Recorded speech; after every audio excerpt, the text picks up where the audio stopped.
Hello र नमस्ते सबैजनालाई म प्रतिमा र यदि तपाईहरुलाई चाहिँ लास्ट इयर लन्च भएको OnePlus Nord 2 याद छ भने त्यो चाहिँ एउटा निकै राम्रो मिड रेन्ज फोन थियो।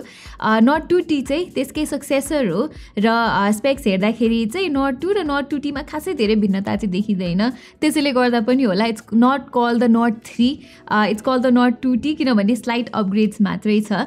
एनीवे Nord 2T चाहिँ नेपालमा दुईवटा भेरिएन्ट्समा अवेलेबल छ। 8 128 GB भेरिएन्ट जसलाई 65,000 रुपैयाँ पर्छ र अर्को 12 256 GB भेरिएन्टलाई चाहिँ 75,000 रुपैयाँ भनेर प्राइस तोकिएको छ। र यदि तपाईँ चाहिँ यो डिभाइस किन्न चाहनुहुन्छ भने आई वुड सजेस्ट कि you get the 8 GB version किनभने स्पेक्स हेरिकन 12 GB भर्जनलाई 75,000 रुपैयाँ तिर्नु चाहिँ अलि वर्थ इट हुँदैन र त्यही प्राइसमा चाहिँ you can get better phones जस्तै रियलमीको GT Neo 3 अनि Xiaomiको 12X र स्यामसङको Galaxy A73। हुन त 8 GB भर्जनको प्राइसलाई हेरेर त्यसलाई पनि भ्याल्यु फर मनी चाहिँ म भन्दिनँ, तर यु सुड नो कि कम्पनीले चाहिँ 1 वर्षको ब्रेकेज इन्स्योरेन्स प्रोभाइड गरेको छ with the Nord 2T plus गभर्मेन्टले अब ट्याक्स पनि बढाइदिएको छ। तपाईँहरूलाई थाहा नै होला कि एक्साइज ड्युटी चाहिँ 2.5% बाट 5% बनेको छ। सो त्यही भएर नट जस्ट OnePlus फोन्सहरू तर इन जेनरल नेपाली मार्केटमा अरू फोन्सहरूको पनि प्राइस बढेर आएको छ। ओके, अब चाहिँ let's talk about this phone र यहाँ बक्सभित्र चाहिँ बेसिकली तपाईहरुले एउटा सिलिकन कभर पाउनुहुन्छ, त्यसपछि अलिकति पेपर वर्क छ, then you have the phone itself अनि त्यसपछि you have the 80 watt charger with USB type C cables. Okay, last इयरको Nord 2 तपाईहरुलाई याद छ भने तपाईलाई यो फोन झट्टै हेर्दाखेरि पनि त्यसैको याद आउँछ होला किनभने डिजाइन चाहिँ बेसिकली सेम नै छ। डिफरेन्स चाहिँ के मात्र हो भने यो क्यामेरा मोड्युल हो अनि डाइमेन्सनहरुमा यस्तो सा फरक छ। त्यो बाहेक अरु ह्यान्ड्स अन फिलदेखि लिएर लुक्सहरु चाहिँ सबै सेम नै छ यहाँ। तर मैले यो कुरा भन्दाखेरि कम्प्लेन चाहिँ गरेको हैन है किनभने it's a very well build smartphone के हातमा लिँदाखेरि पनि एक्सट्रिमली कम्फर्टेबल छ अनि फर्म फ्याक्टर पनि तपाईले देख्न सक्नुहुन्छ कि चट्ट परेको ह्यान्डी टाइपको छ, वाइड छैन। सो एज आई सेड निकै कम्फर्टेबल छ हातमा बोक्दाखेरि। त्यसको साथसाथै यहाँ OnePlusले चाहिँ बोथ फ्रन्ट एन्ड ब्याकमा चाहिँ गोरिल्ला ग्लास 5 प्रोटेक्सन दिएको छ for added durability which is good. अनि मलाई OnePlus फोन्सहरूमा सबैभन्दा मनपर्ने अलर्ट स्लाइडर पनि यहाँ कम्पनीले छुटाएको छैन। यो चाहिँ मलाई एकदमै ह्यान्डी फिचर हो जस्तो लाग्छ किनभने अब मिटिङ्सहरूमा जाँदा just with the push of a button यो फोनलाई साइलेन्ट मोडमा राख्न मिल्छ। हुन्छ नि अरूले बोल्दा बोल्दै फोन खोलेर साइलेन्ट मोडमा राख्नु चाहिँ एकदमै प्रोफेसनल देखिँदैन। सो विथ दिस त्यो प्रब्लम चाहिँ सल्भ हुन्छ। अब डिस्प्लेको एस्पेक्टमा पनि खासै कम्प्लेन गर्ने ठाउँ चाहिँ छैन। यहाँ चाहिँ मजाको 6.4 इन्चेसको एमोलेड स्क्रिन रहेको छ र अब कतिजनाले चाहिँ यहाँ 90 हर्ट्ज रिफ्रेस रेट मात्र छ भनेर अलिकति गुनासो गर्नुहुन्छ होला, तर मेरो युसेजमा चाहिँ मलाई त्यस्तो फरक परेको छैन अहिलेसम्म। इट फिल्स भेरी स्मुथ र OnePlusले चाहिँ यहाँ निकै राम्रोसँग अप्टिमाइज पनि गरेको छ डिस्प्लेलाई। सो कुनै किसिमको ल्याग्स अथवा स्टटर्स चाहिँ यहाँ महसुस हुँदैन। त्यसै गरी कलर रिप्रोडक्सन र ब्राइटनेस जस्ता एस्पेक्ट्समा पनि गुनासो गर्ने ठाउँ चाहिँ छैन यो डिस्प्लेमा। यो डिस्प्ले चाहिँ HDR10+ सर्टिफाइड डिस्प्ले पनि हो, तर नेटफ्लिक्स र एमाजोन जस्तो OTT प्लेटफर्म्सहरूमा चाहिँ HDR सपोर्ट भने चाहिँ छैन यहाँ OnePlusले दिएको। होपफुली फ्युचर अपडेटबाट त्यो फिचर चाहिँ यहाँ आउँछ होला। ओभरअलमा चाहिँ यो डिस्प्ले सबै एस्पेक्ट्समा ठिकै छ। जस्ट एउटा कुरा चाहिँ यहाँ रिफ्रेस रेट स्विच गर्न अटोवाला अप्सन चाहिँ छैन, जस्ट 90 हर्ट्ज अथवा 60 हर्ट्जको अप्सन मात्रै छ र मैले चाहिँ 90 हर्ट्जमा राखेर चलाउँदाखेरि battery life was not that great. मेरो युसेजमा चाहिँ मलाई एउटा फुल दिन टिक्न गाह्रो नै परेको थियो यो फोनको ब्याट्री। यो फोनमा रहेको 4500 mAhको ब्याट्रीले चाहिँ मलाई जस्ट अराउन्ड 5 घन्टा जतिको स्क्रिन अन टाइम दिन्थ्यो एक दिनभरि, which is pretty average in my opinion.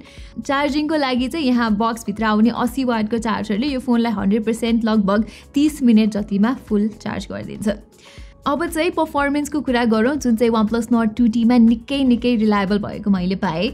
यहाँ चाहिँ MediaTekको नयाँ Dimensity 1300 भन्ने चिपसेट आउँछ which is very similar to पहिला OnePlus Nord 2 मा भएको Dimensity 1200।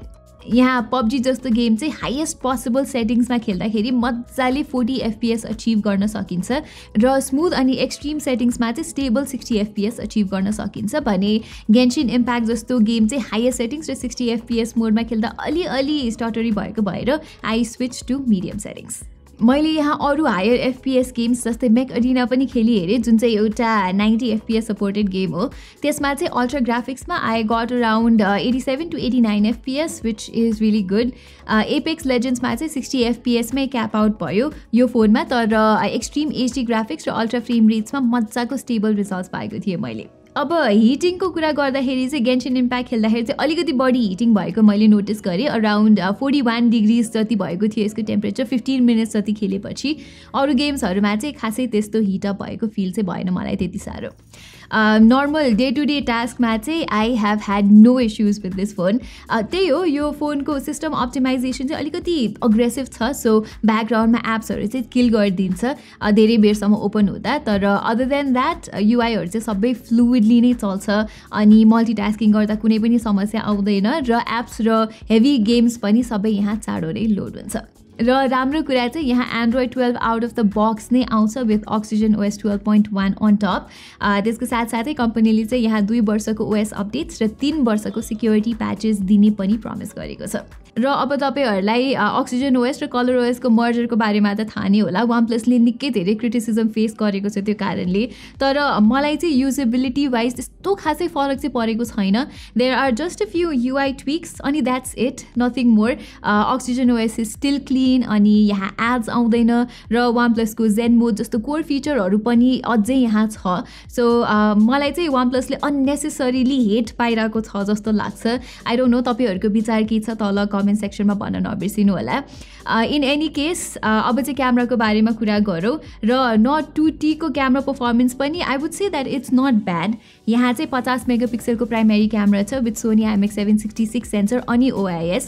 यो सेन्सर चाहिँ हामीले OnePlus 9 र Realme GT2 Pro, Realme GT Neo 3 जस्तो फोन्सहरूमा देखिसकेको छौँ। इट्स प्रुभन सेन्सर र यहाँ चाहिँ वानप्लसले यो सेन्सरलाई राम्रोसँग अप्टिमाइज गरेको छ।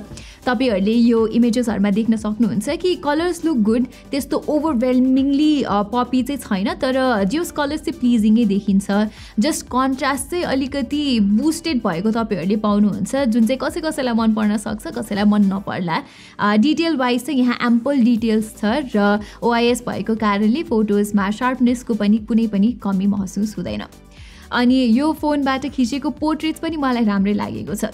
सब्जेक्टलाई अलि ब्राइटन गरिदिन्छ र स्किन टोन नेचुरल नआए पनि ओभरअल फोटो चाहिँ ब्यालेन्स नै देखिन्छ जियोस। नर्मल इमेजेसमा भए जस्तै यहाँ पनि कन्ट्रास्ट अलिकति प्रोनाउन्स नै चाहिँ छ। अल्ट्रा वाइड एङ्गल इमेजेसलाई चाहिँ म राम्रो भन्दिनँ, डिटेल्सदेखि लिएर डाइनामिक रेन्ज सबै एभरेज मात्रै छ।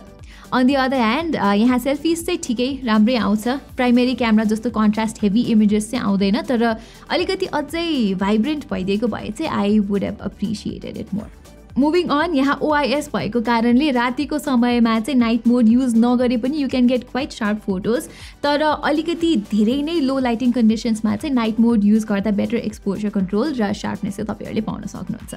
ओके, अब भिडियोको बारेमा भन्नुपर्दा चाहिँ OnePlus Nord 2T बाट तपाईँले 4K 30 FPS सम्म भिडियोजहरू खिच्न सक्नुहुन्छ, तर 4K रेजोल्युसनमा स्टेबिलाइजेसन चाहिँ खासै राम्रो छैन।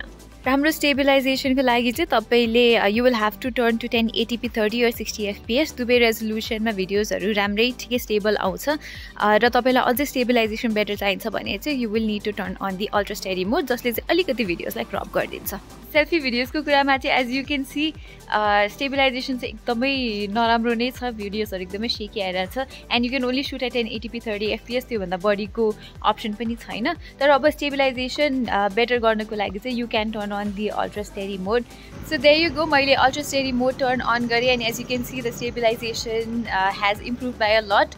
तर field of view पनि निकै कम भएको छ। So अब casually भिडियोजहरू रेकर्ड गर्ने हो भने चाहिँ this seems like a good camera, तर अब vlogging गर्नुहुन्छ भने चाहिँ I think you might have to look for other options. Lastly यो फोनमा ठिकै मात्र लागेको कुरा चाहिँ मलाई यसको स्पिकर्सको क्वालिटी हो। यहाँ हाइएस्ट भल्युममा डिस्टोर्सन चाहिँ फिल हुँदैन, तर अलिकति तिखो खालको आउटपुट छ कि यसको। सिरिज र मुभिजहरू हेर्दा चाहिँ त्यस्तो प्रब्लमेटिक हुँदैन, तर यदि तपाईँहरू धेरै गीत सुन्नुहुन्छ भने चाहिँ you will definitely find its speaker quality to be average. त्यो बाहेक यो फोनको ह्याप्टिक फिडब्याक चाहिँ राम्रै छ। र अर्को कुरा चाहिँ यहाँ यो साइडको बटन्स छ नि एकदमै ट्याक्टाइल छ। सो डिभाइसलाई पावर अन गर्दा अथवा भल्युम बटन्स चलाउँदाखेरि the experience is very good. अनि यो फोनमा भएको यो इन डिस्प्ले फिङ्गरप्रिन्ट सेन्सरको पोजिसन पनि राम्रो ठाउँमा रहेको छ and it's very fast and accurate too. Okay, आजको यो OnePlus Nord 2T को रिभ्यूलाई कन्क्लुड गर्नुपर्दा चाहिँ I would say that this is a very balance device. Design, display, क्यामेरादेखि लिएर पर्फर्मेन्स चाहिँ यो फोनको सबै राम्रै छ। तर in the end it all comes down to the price. नेपालमा चाहिँ OnePlusको सबै अभाइलेबल डिभाइसेसहरूको प्राइस इन्डियाको तुलनामा 15 देखि 20% बढी नै हुन्छ र यो फोनमा पनि कुरा त्यस्तै नै छ. So exactly value for money चाहिँ छैन क्या यो फोन नेपालको कन्टेक्स्टमा. र OnePlus नेपालले चाहिँ अझै पनि आफ्नो प्राइसिङ स्ट्राटेजीमा धेरै नै काम गर्नुपर्ने देखिन्छ if they want to remain competitive against brands like Realme, Samsung or Xiaomi. Okay, so यही नै थियो OnePlus Nord 2T को छोटो मिठो अनबक्सिङ र रिभ्यू भिडियो. तपाईँहरूको के छ विचार यो फोनको बारेमा हामीलाई तल कमेन्ट्समा भन्न नबिर्सिनु होला. र if you like this video don't forget to give it a thumbs up र don't forget to subscribe to our channel as well. यति भन्दै म प्रतिमालाई बिदा दिनुहोस्. धन्यवाद.